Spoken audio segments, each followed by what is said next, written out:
Magandang tanghali po sa lahat. Andito po kami ngayon sa Soldiers Hills, Muntinlupa City para sa isang surprise gift delivery galing kay Joey ng Saudi Arabia.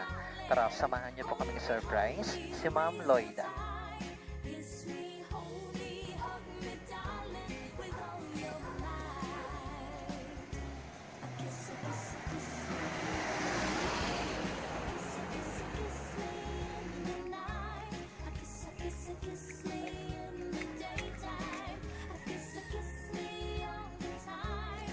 Tao po.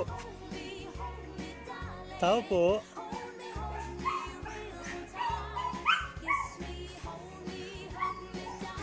Tao po. Ito ma'am, deliver niya po. Hello, surprise delivery! Pasok po kami sa loob.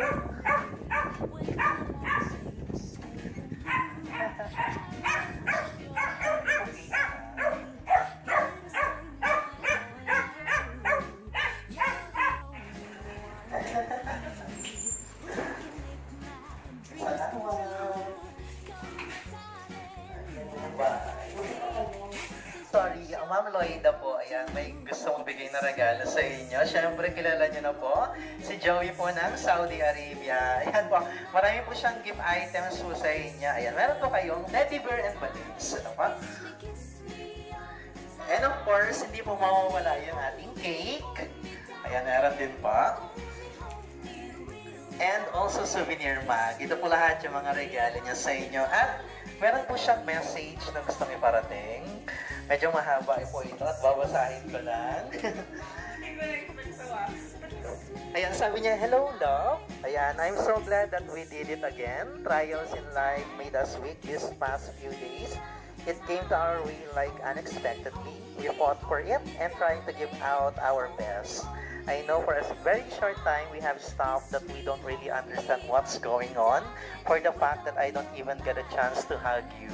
Ayan, and kiss you, wake up next to you, and see you every day. But whatever it takes for this short period of time that we've been together, I learned to love you so deeply inside my heart. Learn to forgive you when you did something. Learn to accept who are what you are. Learn to dream about having you in my life forevermore. Learn to justify my pride. Learn to smile whenever I'm sad. And last but not the least, I learn to appreciate what you've done. Ayan, I am praying and I am hoping that everything will be alright and pray that you're never gonna say goodbye. To hope that whatever argument we're having, you're still here, there for me, holding on. Ayan, to wish the impossible things in life, I learned to feel the true love with you. I really do love you, really do care for you, and I really want you to be not just in my life, but in my future life. Wow. Love, I guess you've already known how much I love you, what I want to happen for both of us in the future, and who I want to be for the rest of my life. I hope in our 2 months of love, you felt how feelings for you grow each other, or each day that you saw the real me in our relationship, on how I showed you and make you feel what love is. And I am so glad and I am so grateful that we are still the same and much more from when we started as a couple. I promise to always love you even more despite of circumstances, fears, negativities, arguments, and judgments around us.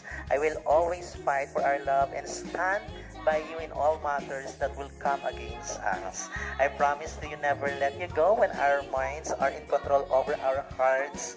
I love you so much, love, and I can't imagine spending my life with someone else but you.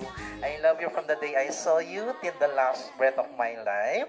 Hope you like my surprise for you to inspire sa darating mong exam. Ayan. Good luck to your exam. I know you can do it. I love you always. Love always, Joey. At may pa-PS, happy second month of love to us this coming September 25, 2019. Again, I love you so much at hindi ako magsasawang sabihin yan sa'yo ng paulit-ulit hanggang sa pagtanda natin. Wow! Napaka-sweet! Ayan po, happy second monthsary! Advance happy second monthsary po sa inyo. Napaka-sweet naman po ni Joey. All the way from Saudi Arabia, kahit napakalayo po niya. Gusto po niyang iparamdam sa inyo yung love niya sa inyo.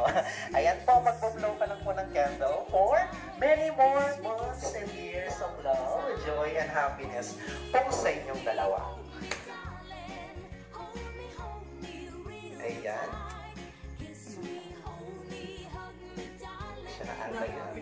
Ayan, you can also make a wish po sa inyong dalawa and then blow your candle. Ayan, yay! Advance happy second monthsary, Ma'am Loida and Shawi. And last but not the least na po tayo. Siyempre po, nag-message po siya ng napakahaba at napaka-sweet. Ano naman yung gusto niyo pong sabihin sa kanya? Na sinurprise niya po kayo ngayong araw na ito. Any short lang po? Thank you so much. Ayan, speechless. Ayan, thank you so much po. Sana po nagustuhan mo yung bonggang pa-surprise si Joey sa inyo na kahit napakalayo nga po niya, gumawa po siya ng paraan para bigyan kayo ng surprise at bonggang regalo. At iparamdam po sa inyo na love po niya kayo. Thank you so much, Ma'am Loida. Happy monthsary!